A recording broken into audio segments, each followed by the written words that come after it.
അസ്സലാമു അലൈക്കും വറഹ്മത്തുള്ളാഹി വബറകാതുഹു. ഈ വർഷത്തെ റമദാനിലെ രണ്ടാമത്തെ വെള്ളി വെളിച്ചം എപ്പിസോഡാണ് ഇത്. ഈ എപ്പിസോഡിലേക്ക് എല്ലാവർക്കും സ്വാഗതം. ഇന്ന് നമ്മോടൊപ്പം രണ്ട് അതിഥികളാണുള്ളത്. ഒന്നാമതായി നാട്ടിൽ നിന്ന് കുവൈത്ത് സന്ദർശിക്കുന്ന സോളിഡാരിറ്റി യൂത്ത് മൂവ്മെന്റിന്റെ സംസ്ഥാന general secretary T Ismail Sahib അവർ.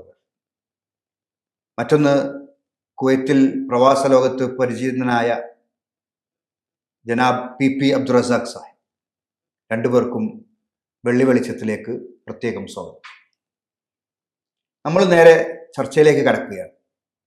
ഇപ്പോൾ കേരളത്തിലെ വർദ്ധിച്ചു വരുന്ന, പ്രത്യേകിച്ചും പുതുതലമുറയിൽ വർദ്ധിച്ചു വരുന്ന വ്യാപകമായ അക്രമവാസന, നമ്മുടെ നാട്ടിൽ നടന്നുകൊണ്ടിരിക്കുന്ന അല്ലെങ്കിൽ അടുത്ത കാലത്ത് നടന്ന ഒരുപാട് സംഭവങ്ങൾ അതിദയനീയമാം വിധം അല്ലെങ്കിൽ അതിക്രൂരമാം വിധം മറ്റുള്ളവരെ ആക്രമിക്കുക, സ്വന്തം സഹപാഠികളെ ആക്രമിക്കുക, കൊല്ലുമെന്ന് നേരത്തെ പറഞ്ഞ് അതിനുവേണ്ടി പദ്ധതിയിട്ട് അതിക്രൂരമായി അത് നടപ്പാക്കുക. ഇതൊക്കെ എങ്ങനെയാണ് ഒരു ആളുകൾക്ക് അല്ലെങ്കിൽ ഒരു മനുഷ്യന് അല്ലെങ്കിൽ ഒരു ചെറിയ പ്രായത്തിലുള്ള വിദ്യാർത്ഥികൾക്ക് ചെയ്യാൻ കഴിയുന്നത് എന്ന് പോലും നമുക്ക് വിശ്വസിക്കാൻ കഴിയാത്ത വിധം അത്രയും ക്രൂരമായ അക്രമങ്ങൾ നടന്നുകൊണ്ടിരിക്കുകയാണ് കേരളത്തിൽ.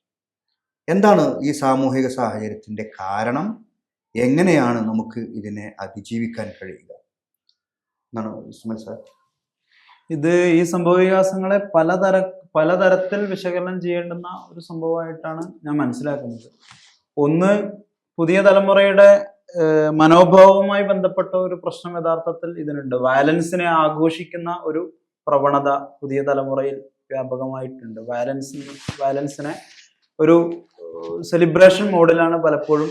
ഇപ്പോൾ നമ്മൾ അഫാൻ യഥാർത്ഥത്തിൽ 6 പേരെ കൊന്നിട്ട് മെസ്സേജ് അയക്കുന്നതെന്ന് വെച്ചാൽ, ഞാൻ 6 പേരെ തട്ടിയിട്ടുണ്ട് മച്ചാനെ, ഞാനൊന്ന് സ്റ്റേഷൻ വരെ പോയിട്ട് വരാം എന്ന് ഒരാൾക്ക് മെസ്സേജ് അയച്ചിട്ടാണ് അഫാൻ യഥാർത്ഥത്തിൽ പോലീസ് സ്റ്റേഷനിലേക്ക് പോകുന്നത്. അപ്പോൾ വയലൻസിനോട് ഉള്ള ഒരു തരത്തിലുള്ള ലഘുവായ മനോഭാവം, ആളുകളെ കൊല്ലുക അല്ലെങ്കിൽ ആക്രമിക്കുക എന്നൊക്കെ പറയുന്നത് അത്ര വലിയ കാര്യമല്ല എന്ന നിലയിലേക്ക് പുതിയ ജനറേഷൻ, അതിന് പലപ്പോഴും ന്യൂ മീഡിയയുടെ സ്വാധീനം ഉണ്ടാവാം, പുതിയ കാലത്തെ ലിറ്ററേച്ചറിന്റെ സ്വാധീനം ഉണ്ടാവാം, സിനിമയുടെ സ്വാധീനം ഉണ്ടാവാം, ലിബറലിസം എന്ന് നമ്മൾ പൊതുവായി വിളിക്കുന്ന, നമ്മൾ അറിയാതെയും അറിഞ്ഞുകൊണ്ടുമൊക്കെ നമ്മുടെ ജീവിതത്തിലേക്ക് കടന്നു വരുന്ന ആശയങ്ങളുടെ സ്വാധീനം ഉണ്ടാവാം. ഇങ്ങനെ നമ്മളുടെ പുതിയ തലമുറയിലേക്ക്, പ്രത്യേകിച്ച് സ്മാർട്ട് ഫോണുകളുടെ സ്വാധീനത്തിന് ശേഷമുള്ള ഒരു ഇൻസ്റ്റഗ്രാം തലമുറയിലേക്ക് വളരെ വേഗത്തിൽ വരുന്ന ഒരു മനോഭാവം യഥാർത്ഥത്തിൽ ഇതിന്റെ ഒരു പ്രതിയാണ്.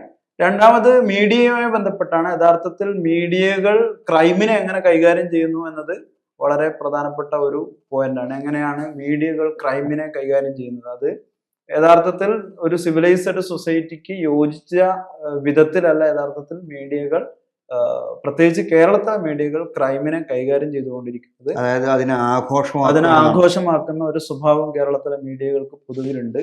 അപ്പോൾ ഇങ്ങനെ പലതരം സംഗതികൾ ഒന്നു ചേരുമ്പോഴാണ് യഥാർത്ഥത്തിൽ ഈ ഒരു സ്വഭാവത്തിലേക്ക് പോകുന്നത്. രണ്ടാമതായിട്ട്, എങ്ങനെയാണ് പുതിയ തലമുറയിലെ ആളുകളോട് നമ്മൾ നിരന്തരം പറഞ്ഞുകൊണ്ടിരിക്കുന്നത് എന്താന്ന് വെച്ചാൽ, നീ നന്നായിട്ട് പഠിക്കുക, നീ നിന്റെ കാര്യങ്ങൾ നന്നായിട്ട് നോക്കുക, നീ നല്ല ജോലിയിലെത്തുക. അങ്ങനെ സാമൂഹ്യ പ്രവർത്തനം, സാമൂഹിക സംഘാടനം, രാഷ്ട്രീയ പ്രവർത്തനം എന്നൊക്കെ പറയുന്നത് ഒരു അധിക ബാധ്യതയായിട്ടാണ് പുതിയ തലമുറയെ നമ്മൾ തന്നെ നിരന്തരം പഠിപ്പിച്ചുകൊണ്ടിരിക്കുന്നത്. അപ്പൊ ഈ സാമൂഹ്യ സംഘാടനത്തിൽ ഉൾപ്പെടാത്ത ആളുകൾ സ്വാഭാവികമായിട്ടും വലിയ എനർജിയുള്ള ഒരു കാലത്ത് മറ്റു ചില സംഘാടനങ്ങൾ നിർവഹിക്കും. അവർ സ്വയം ഒത്തുചേരുകയും സ്വയം സംഘടിക്കുകയും ഒക്കെ ചെയ്യും. അങ്ങനെ കൃത്യമായ റൂട്ടിലല്ലാതെ സംഘടിപ്പിക്കപ്പെടുന്ന ആളുകൾ സ്വാഭാവികമായും ഇത്തരത്തിലുള്ള സംഗതികളിലേക്ക് വഴിമാറി പോകാനുള്ള സാഹചര്യം വളരെ കൂടുതലാണ്. അതുകൊണ്ട് പൊളിറ്റിക്സിനെ കുറിച്ച്, സാമൂഹ്യ പ്രവർത്തനത്തെ കുറിച്ച്, സാമൂഹ്യ സേവനങ്ങളെ കുറിച്ചൊക്കെയുള്ള അത്തരം സംഗതികളിലേക്ക് പോകുന്നതൊക്കെ ഒരു അധിക ബാധ്യതയാണ് എന്ന് രക്ഷിതാക്കളും സമൂഹവും ഒക്കെ നിരന്തരം ആളുകളെ ഉപദേശിക്കുകയും വലിയ കരിയറിസ്റ്റുകളായ ആളുകളെ വലിയ മാതൃകാ പുരുഷന്മാരായി അവതരിപ്പിക്കുകയും ചെയ്യുന്ന ഒരു പ്രവണതയും ഇതിന് ഒരു കാരണമാവുന്നുണ്ട് എന്നാണ് ഞാൻ വിലയിരുത്തുന്നത്. അതായത് രക്ഷിതാക്കൾ അവർ മക്കളിൽ ഒരു കാലം വരെ അല്ലെങ്കിൽ അടുത്ത കാലം വരെ ഇപ്പോഴും രാഷ്ട്രീയത അവർ സന്തോഷപരം പൂർണ്ണമായി സ്വീകരിച്ചിരുന്ന ഒരു സംഗതി, എൻ്റെ മകൻ ഇത്തരത്തിലുള്ള രാഷ്ട്രീയ പ്രവർത്തനങ്ങളിലോ അല്ലെങ്കിൽ സമരങ്ങളിലോ ഒന്നും പങ്കെടുക്കുന്നവനല്ല എന്നതൊരു ഒരു സന്തോഷത്തോടെ അവര് പറഞ്ഞിരുന്ന സംഗതി ഇവരൊക്കെയാണ് വേണമെങ്കിൽ നിങ്ങൾ പറഞ്ഞ പ്രകാരം സ്വാഭാവിക വേറൊരു ഭാഗത്ത് അവരുടെ ആക്ടിവിറ്റി വേറെ രീതിയിലേക്ക് തിരിച്ചുവിട്ടുകൊണ്ടിരിക്കുന്ന സ്വാഭാവികമായി അങ്ങനെ സംഭവിക്കും. കാരണം ഈ എനർജി എന്ന് പറയുന്നത് എപ്പോഴും നമ്മൾ വിചാരിക്കുന്ന റൂട്ടിൽ മാത്രമല്ല യുവത്വത്തിന്റെ കൗമാരക്കാരുടെ എനർജി ചെലവഴിക്കപ്പെടുക. അപ്പൊ അത് വളരെ പോസിറ്റീവായി ചെലവഴിക്കാൻ നമ്മൾ ഡയറക്റ്റ് ചെയ്യുകയും അങ്ങനെ ഒരു സംവിധാനം ഉണ്ടാവുകയും ചെയ്തില്ലെങ്കിൽ സ്വാഭാവികമായിട്ടും അത് നെഗറ്റീവ് സൈഡിൽ വിനിയോഗിക്കപ്പെടും എന്നതാണ് അതിന്റെ ഒരു തിക്തഫലം. നമ്മുടെ ടെലിവിഷൻ പരിപാടികളിലൊക്കെ നോക്കിയാൽ ഈ ക്രൈമുമായി ബന്ധപ്പെട്ട് പലതരത്തിലുള്ള പരിപാടികളുണ്ട്. കൂടുതൽ വ്യൂവേഴ്സ് ഉള്ള പരിപാടികളും ഒരു ക്രൈം നടന്നത് എങ്ങനെ, അതിൻ്റെ വിശദാംശങ്ങൾ എന്താ രീതിയിൽ, ഈവൻ സിനിമയും സാഹിത്യമൊക്കെ പരിശോധിച്ച് നോക്കിയാലും ഇതുപോലെ ക്രൈം ത്രില്ലറുകൾക്ക് ഒക്കെ ഇപ്പോൾ പ്രത്യേകിച്ചും പുതിയ കാലത്ത് വളരെ ഓപ്പൺ വയലൻസ് വന്നുകൊണ്ടിരിക്കുന്ന പ്രദർശിപ്പിച്ചുകൊണ്ടിരിക്കുന്ന അങ്ങനെ തന്നെ എക്സ്പോസ് ചെയ്തുകൊണ്ടിരിക്കുന്ന സിനിമകൾക്കൊക്കെ കിട്ടുന്ന സ്വീകാര്യത ഇതും ഒരു കാരണമാണോ? അങ്ങനെയാണെന്നും അല്ലെന്നും പറഞ്ഞിട്ടുള്ള ചർച്ചകൾ പിന്നെ നടക്കുന്ന ഒരു കാലത്ത് എൻ്റെ അഭിപ്രായത്തിൽ കാരണങ്ങൾ ഒരുപാട് നിലക്ക് ഡിസെക്ട് ചെയ്തെടുക്കാൻ പറ്റും. ഇപ്പം നമ്മുടെയൊക്കെ ചെറുപ്പത്തിൽ നമ്മളൊക്കെ വായനയായിരുന്നല്ലോ. നമ്മൾ വായിക്കാറുണ്ട് കോട്ടയം പുഷ്പനാഥിൻ്റെ ഡിറ്റക്റ്റീവ് നോവലുകളൊക്കെ എക്സാമ്പിൾ പറഞ്ഞു. ഇപ്പോൾ അതെന്താവുന്നു, മീഡിയയിൽ നമ്മളെന്താവുന്നു പല രൂപത്തിലായിട്ട് കാണുന്നുണ്ടാവാം.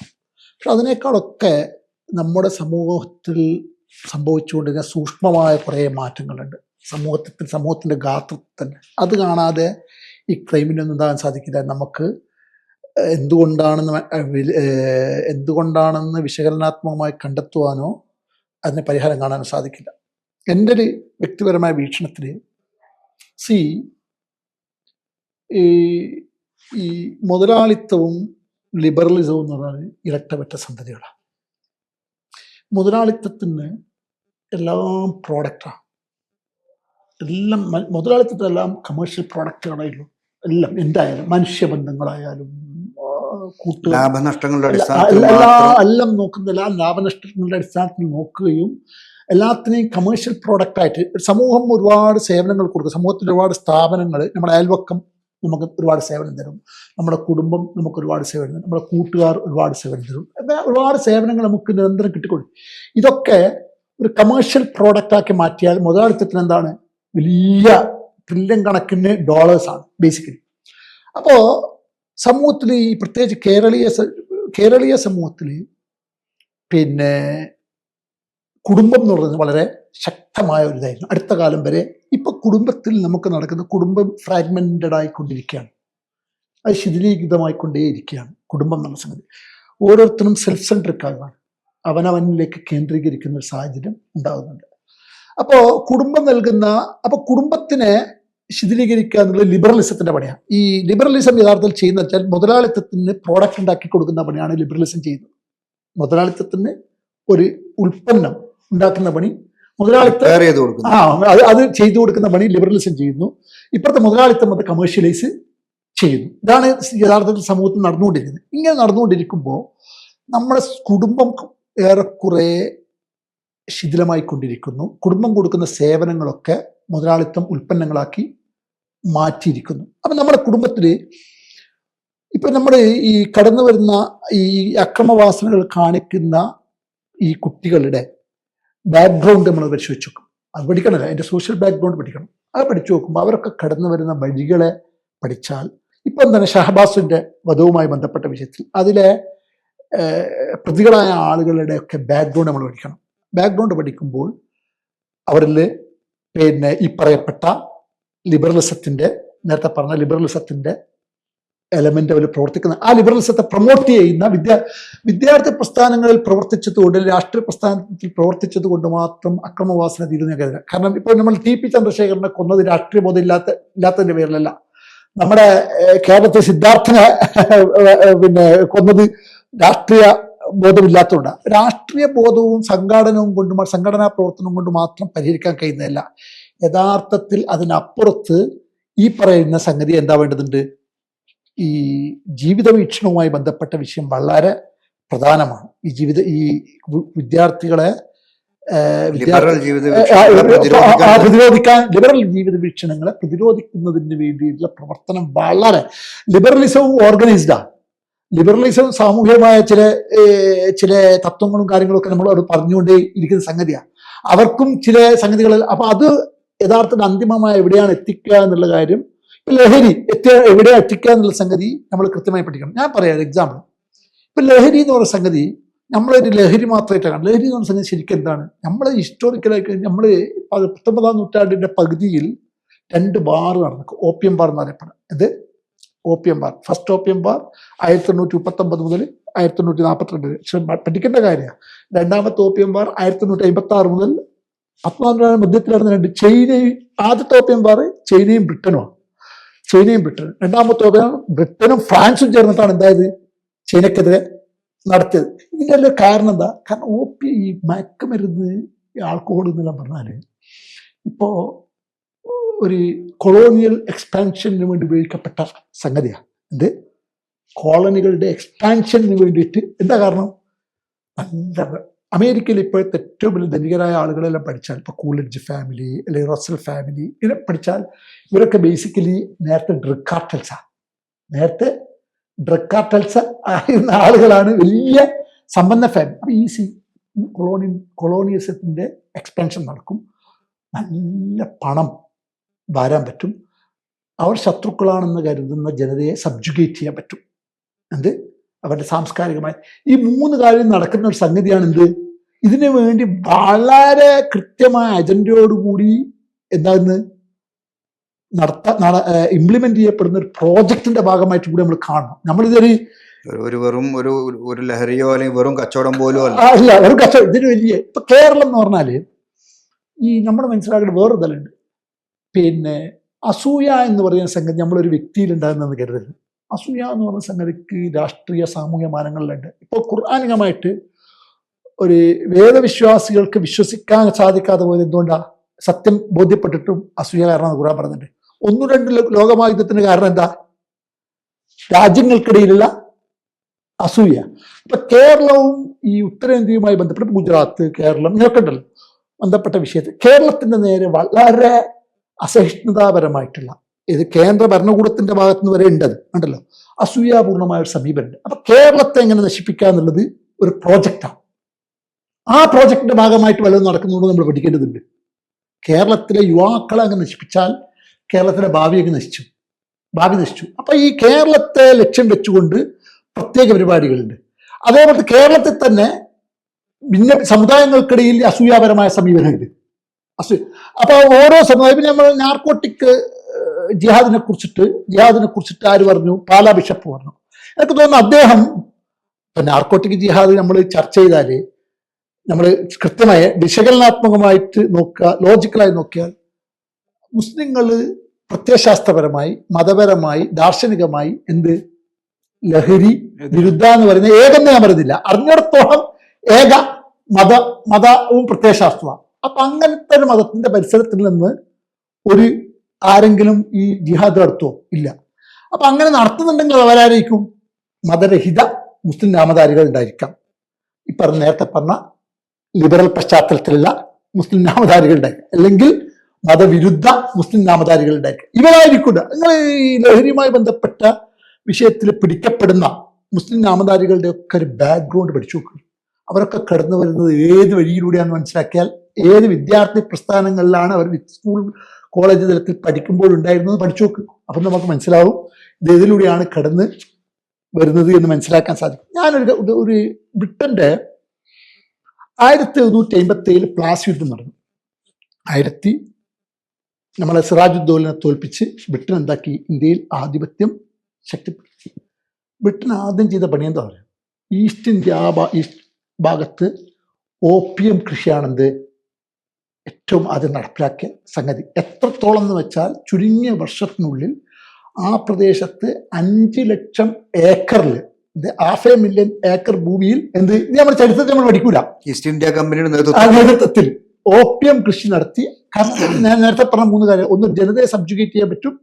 ഒന്ന്, വളരെ ഇപ്പം ബ്രിട്ടന്റെ നമ്മള് ശശി തരൂർ ഓക്സ്ഫോർഡ് യൂണിവേഴ്സിറ്റി പോയിട്ട് പ്രസംഗിക്കുമ്പോൾ ബ്രിട്ടൻ എത്രമാത്രം ഇന്ത്യക്കുള്ള, ബ്രിട്ടൻ ഓപ്പിയം ബിസിനസ്സിലൂടെ ഓപ്പിയം ഇന്ത്യയിൽ നിന്ന് കൃഷി ചെയ്ത് ചൈനയിലേക്ക് കിടത്തി അങ്ങനെ ചൈനയെയും എന്ത് നശിപ്പിച്ചു. നശിപ്പിച്ച് അതിന്റെ പേരിൽ ചൈനയുമായി യുദ്ധമുണ്ടായി. ചൈന അതുമായി യുദ്ധം ചെയ്തിട്ട് ഒരു ഓപ്പിയം വാറുണ്ടായി, 2ാം വാറുണ്ടായി. എന്നിട്ട് അതിന്റെ അവസാന ഘട്ടത്തിലാണ് ഹോങ്കോങ് എന്ന് പറയുന്ന പ്രദേശം ഉണ്ടല്ലോ ഒരു ഫ്രീ പോർട്ടായിട്ടും സോവറൈറ്റ് ബ്രിട്ടന്റെ കീഴിലുമായിട്ട് 1997 വരെ ബ്രിട്ടന്റെ കീഴിൽ നിന്ന്. അപ്പൊ ഇത്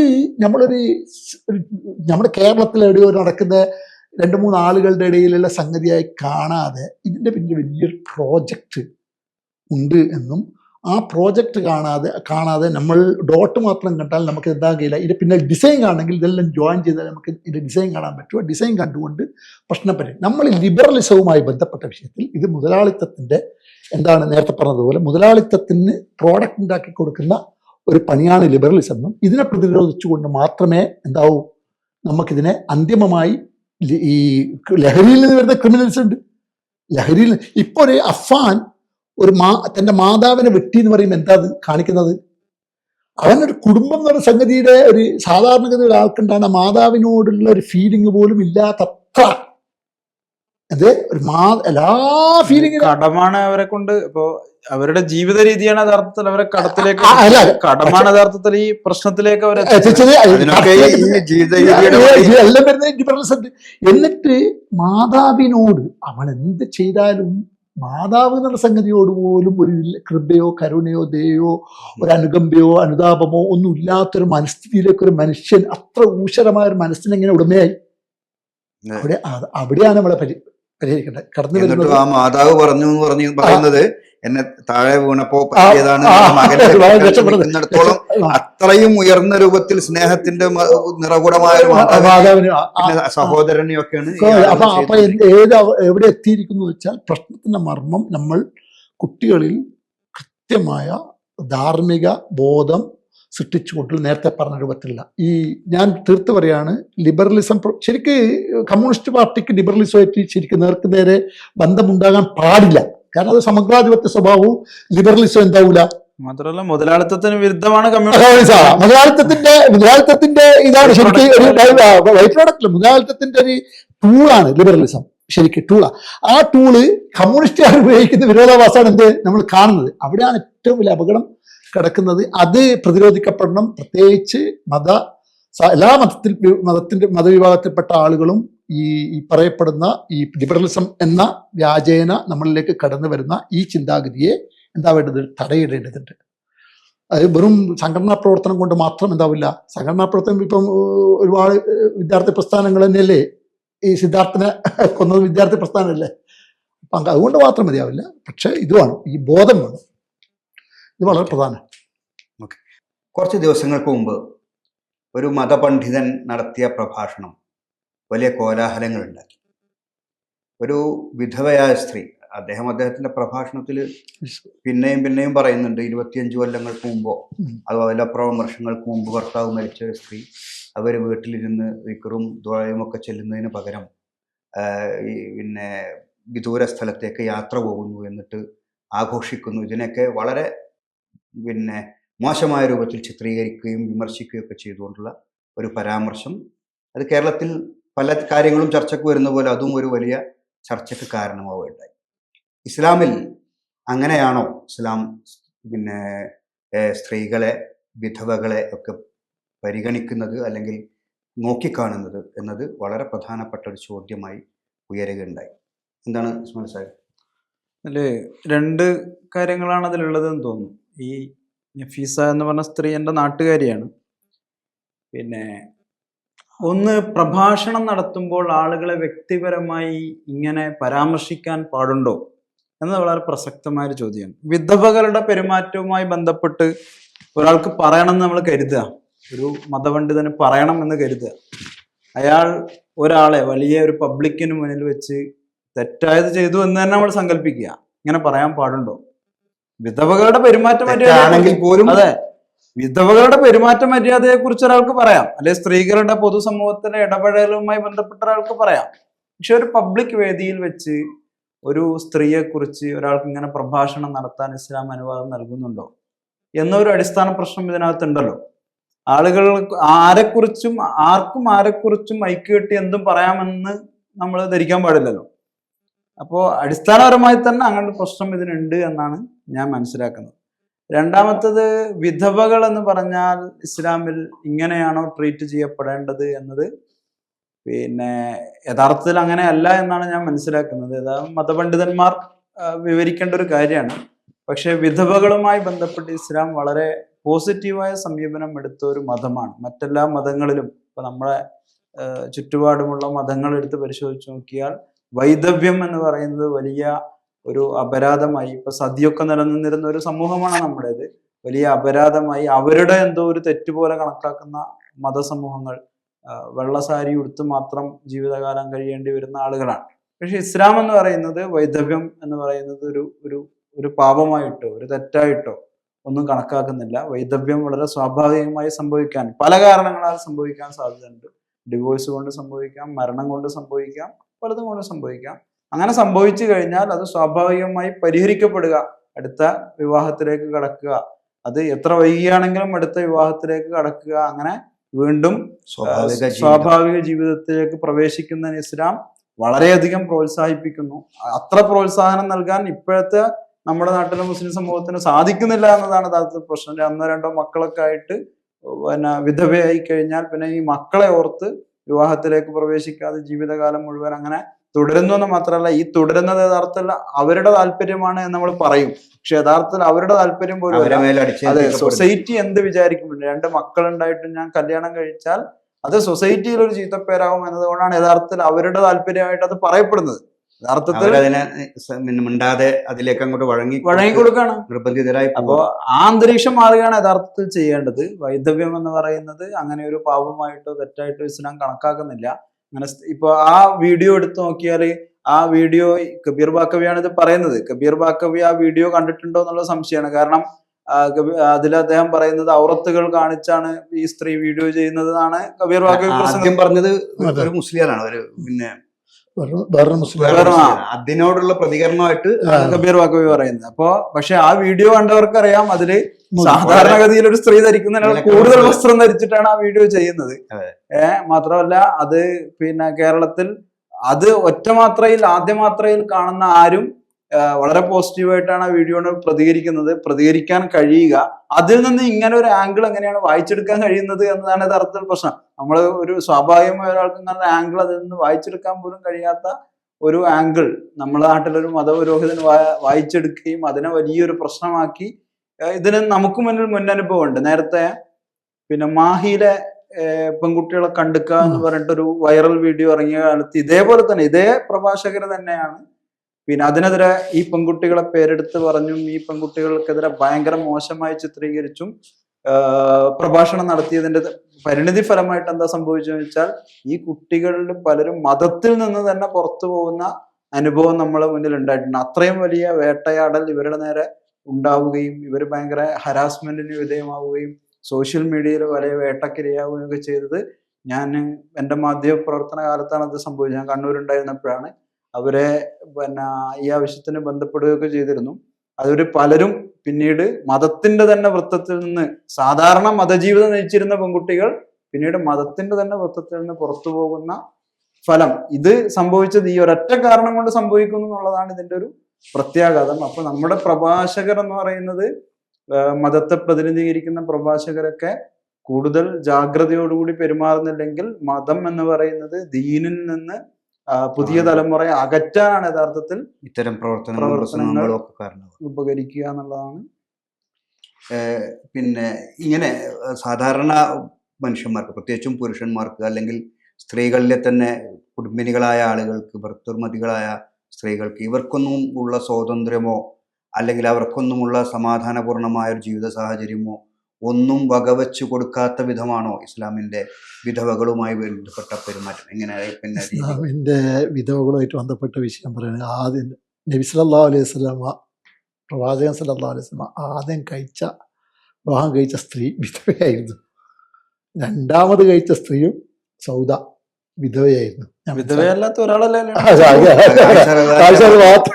മാത്രമേ കഴിച്ചിട്ടുള്ളൂ. ബാക്കി എല്ലാ ആളുകളും ഏറെക്കുറെ എന്താണ് വിധവകളോ എന്തോ ഏതായാലും ആദ്യം വിവാഹം കഴിഞ്ഞ ആളുകളായിരുന്നു. അപ്പൊ അത് ഏത് കാലത്താണ് നമ്മൾ ഓർക്കണം.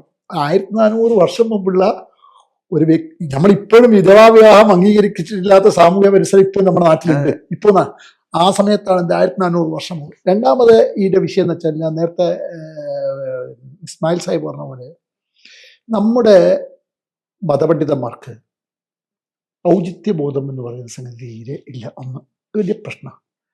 രണ്ടാമത്തേത് അവരുടെ ഭാഷ എന്ന് പറഞ്ഞാൽ വ്യക്തിത്വം. ഒരാൾ ഉപയോഗിക്കുന്ന ഭാഷ അദ്ദേഹത്തിൻ്റെ വ്യക്തിത്വത്തിൻ്റെ റിഫ്ലക്ഷനാണ്.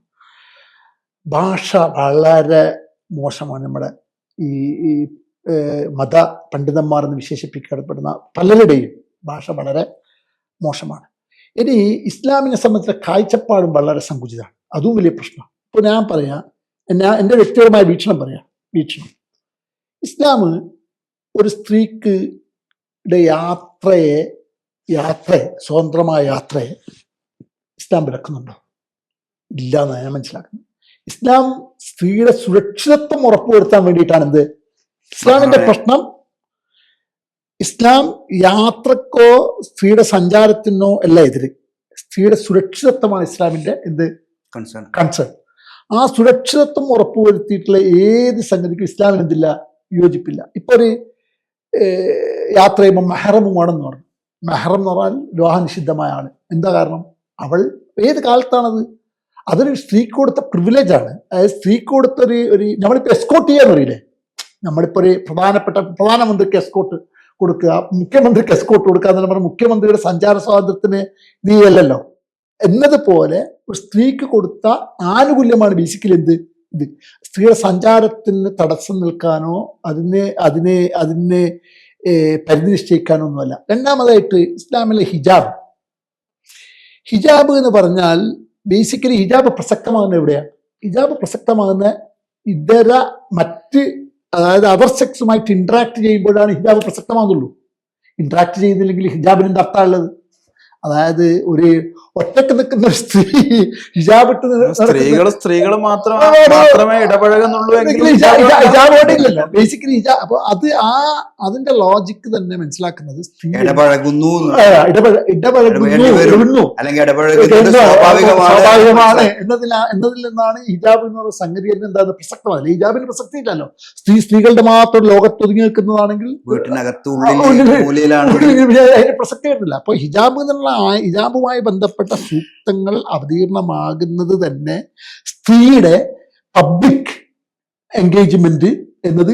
ഇസ്ലാമിക ചരിത്രം നോക്കുക, സ്ത്രീയുടെ പബ്ലിക് എൻഗേജ്മെന്റുമായിട്ട് ബന്ധപ്പെട്ടിട്ടുള്ള പബ്ലിക്കിനോട് ഇസ്ലാമിന്റെ ആദ്യകാലത്തെ ചരിത്രം നമുക്ക് ഇക്കാലത്ത് പോലും സങ്കല്പിക്കാൻ കഴിയാത്തതല്ലേ ബേസിക്കലി. അതായത് യുദ്ധത്തിന്റെ സമയത്ത് വരെ, അതായത് ബദ്ർ യുദ്ധത്തിൽ നബി സല്ലല്ലാഹു അലൈഹി വസല്ലമയെ ആഴ്ച എസ്കോർട്ട് ചെയ്തിരുന്നു എന്ന് ആര് ബുഖാരി കാണാം. എസ്കോർട്ട് ചെയ്തതായിട്ട് ഉണ്ടല്ലോ. ബദ്രിന്റെ അവിടം വരെ പോയി എന്നല്ല, ഉഹുദ് യുദ്ധത്തിൽ സജീവമായി പങ്കെടുത്ത സ്ത്രീരത്നങ്ങൾ ഉണ്ടായിരുന്നു. നബിയെ സംരക്ഷിക്കുന്നതിൽ പോലും എന്തുണ്ടായിരുന്നു? സ്ത്രീ സാന്നിധ്യം ഉണ്ടായിരുന്നു. അപ്പൊ ആ കാലത്ത് തന്നെ ഇത്രമാത്രം ഇൻവോൾവ്മെന്റ് പബ്ലിക് ലൈഫിൽ സ്ത്രീകൾക്ക് കൊടുത്ത ഒരു മതത്തിന്റെ ഒരു ദർശനത്തിന്റെ ഒരു പിൽക്കാല ഇത് ഈ രൂപത്തിൽ എന്താ പറയാ അതായത് അചിന്ത്യ. ഇത് ബേസിക്കലി എന്താ പ്രശ്നം എന്നറിയാം? ഇത് ഖുർആാനികമായിട്ട് ഖുർആന് ഫാത്തിഹന്റെ അവസാനത്തിൽ 3 വിഭാഗത്തെ പറയുന്നുണ്ട്. വളരെ ഖുർആന്റെ അതിലെ പദങ്ങളുടെ പൊസിഷനിങ് ഉണ്ടല്ലോ, പൊസിഷനിങ്ങും അതുപോലെ തന്നെ അതിന് ഉപയോഗിച്ച വാക്കുകളും ഭയങ്കര ചിന്തിപ്പിക്കുന്നത്, ചരിത്രത്തെ തന്നെ സംഗ്രഹിച്ച പോലെ നമുക്ക് തോന്നും. ഇതിനെ സിറാത്തുൽ മുസ്തഖീം എന്ന് പറയും. എന്നിട്ട് സിറാത്തുൽ ലദീന അൻഅംത അലൈഹിം, ആ അന്നംത അലൈഹിം പിന്നെ ളാലിനും ഇടയിൽ ഒരു വിഭാഗമുണ്ട്. അവരാരാ? ഇതിനിടയിൽ നിൽക്കുന്ന ആളുകളാണ്. ഈ ഇടയിൽ എന്തുകൊണ്ട് അവർ വെച്ചെന്ന് വെച്ചാൽ ഈ ലലാലത്തിനും ഹിദായത്തിനും ഇടയിലുള്ള ഏറ്റവും വലിയ മതിലും ഏറ്റവും വലിയ മറയും ഒക്കെ ആരാണ്? ഈ പറയപ്പെട്ട മഹ്ലൂബികൾ. ഈ മഹ്ലൂബികൾ എന്ന് പറഞ്ഞാൽ ഈ മതത്തിന്റെ വ്യാജ, അതായത് മുഖം മൂടി അണിഞ്ഞിട്ട് നിക്ഷിപ്ത താല്പര്യങ്ങൾക്ക് വേണ്ടി ഖുർആന്റെ ഭാഷയിൽ ഗളബ എന്നുള്ള വാക്ക് ഉപയോഗിച്ചിടത്തെല്ലാം നോക്കിയാൽ, മതവുമായി ബന്ധപ്പെട്ടെടുത്ത് ഉപയോഗിച്ചെല്ലാം നോക്കിയാൽ ഈ വിഭാഗത്തെ കുറിച്ച് പറയാനാണ്. ആരെക്കുറിച്ച്? ഈ പൗരോഹിത്യം എന്ന് പറയുന്ന ഒരു വിഭാഗമുണ്ട്, പുരോഹിതന്മാർ. ഈ പുരോഹിതന്മാർ ഖുർആൻ വേറെ സ്ഥലത്ത് പറഞ്ഞിരിക്കുന്നത് എന്താണ്?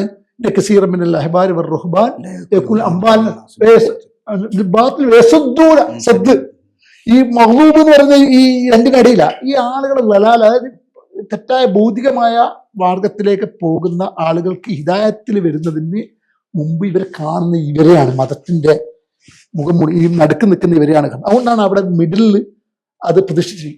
ഈ സംഗതിയാണ് നമ്മൾ ഈ പുരോഹിതന്മാരിൽ എന്താകുന്നത് ബേസിക്കലി കാണുന്ന എൻ്റെ കാഴ്ചപ്പാട്. ഇവരെ എടുത്ത് മാറ്റിയാൽ ദലാലത്തിലുള്ള ആളുകൾക്ക് ഹിദായത്ത് നേർക്ക് നേരെ എന്താക്കാൻ പറ്റൂ, കാണാൻ പറ്റും. അതാണ് ഇതിന്റെ വസ്തുത. വിശുദ്ധ ഖുർആനിൽ അള്ളാഹു ചോദിക്കുന്ന ഒരു ചോദ്യമുണ്ട്. ഖുൽ മൻ ഹറമ സീനത്തല്ലാഹി അല്ലത്തി അഖ്റജ ലിഇബാദിഹി വത്വയ്യിബാത്തി മിനർ റിസ്ക്.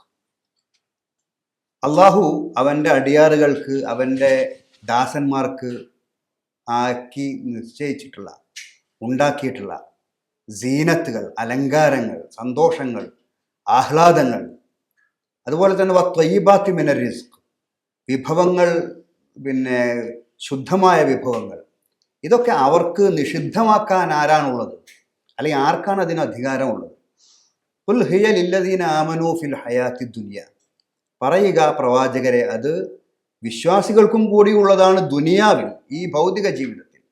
ഖാലിസത്തൻ യൗമൽ ഖിയാമ, നാളെ പരലോകത്ത് ഇത്തരത്തിലുള്ള വിഭവങ്ങളും സന്തോഷങ്ങളും ആനന്ദങ്ങളും സ്വർഗീയ അനുഭൂതികളുമൊക്കെ വിശ്വാസികൾക്ക് മാത്രമായിരിക്കും.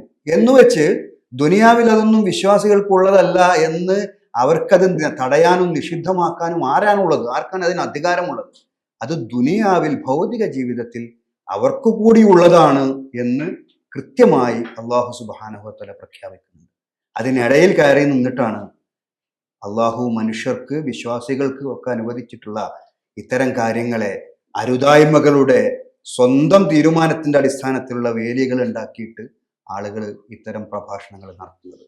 ഇതിൽ ഇവിടെ പറഞ്ഞതുപോലെ വ്യക്തി അധിക്ഷേപത്തിന്റെ വലിയ പിന്നെ കാര്യങ്ങൾ കടന്നു വരുന്നുണ്ട്. ഒരാളെ പരസ്യമായി, അതും ഒരു വനിതയെ, ഒരു വിധവയെ തൻ്റെ മക്കൾക്ക് വേണ്ടി വർഷങ്ങളോളം പെടാപാടുപെട്ടവരെ വളർത്തിക്കൊണ്ടുവന്ന് മാതൃകയായി അവതരിപ്പിക്കപ്പെടേണ്ട ഒരു വനിതയെ, ഒരു വിധവയെ വളരെ മോശമായി ജനങ്ങളുടെ മുമ്പിൽ വ്യക്തിയധിക്ഷേപം ചെയ്യുന്നതിൻ്റെ പ്രശ്നമുണ്ട്. അതോടൊപ്പം ഇസ്ലാമിൻ്റെ മഹോന്നതമായ ആശയത്തെ പിന്നെ വളരെ സ്ത്രീവിരുദ്ധമായും അതുപോലെ തന്നെ മനുഷ്യവിരുദ്ധമായും അവതരിപ്പിക്കുകയും, ഇസ്ലാമിൻ്റെ യഥാർത്ഥത്തിൽ അതിന് നേരെ വിപരീതമാണ് ഇസ്ലാമിക കാഴ്ചപ്പാടുകളും നിർദ്ദേശങ്ങളും ഉള്ളത്, അതിനെ ഈ രൂപത്തിൽ മറിച്ച് അവതരിപ്പിക്കുന്ന, തെറ്റിദ്ധരിപ്പിക്കുന്ന പ്രശ്നവും അതിലുണ്ട്. ഇങ്ങനെയൊക്കെയുള്ള പരാമർശങ്ങളുമായി പുരോഹിതന്മാർ മുന്നോട്ട് കുതിച്ചുകൊണ്ടിരിക്കുന്ന സമയത്ത് ഇസ്ലാമിൻ്റെ യഥാർത്ഥ സന്ദേശത്തെ ജനങ്ങളിലേക്ക് എത്തിക്കാനും ഇത്തരത്തിൽ വക്രീകരിക്കപ്പെട്ട കാഴ്ചപ്പാടുകളിൽ നിന്ന് സമൂഹത്തെ തിരുത്താനും യഥാർത്ഥ സന്ദേശവാഹകർക്ക് ഇനിയും ഒരുപാട് ദൗത്യം, ബഹുദൂരം മുന്നോട്ട് പോകേണ്ടിയിരിക്കുന്നു എന്ന് തന്നെയാണ് ഇതൊക്കെ തെളിയിക്കുന്നത്. അല്ലാഹു സുബ്ഹാനഹു വ തആല നമ്മളെല്ലാം അനുഗ്രഹിക്കുമാറാകട്ടെ. ഈ എപ്പിസോഡ് ഇവിടെ അവസാനിക്കുകയാണ്. വെള്ളി വെളിച്ചത്തിൻ്റെ ഈ എപ്പിസോഡ് ഇവിടെ അവസാനിക്കുകയാണ്. എല്ലാവർക്കും നന്ദി. അസ്സലാമു അലൈക്കും വറഹ്മത്തുള്ളാഹി വബറകാതുഹു.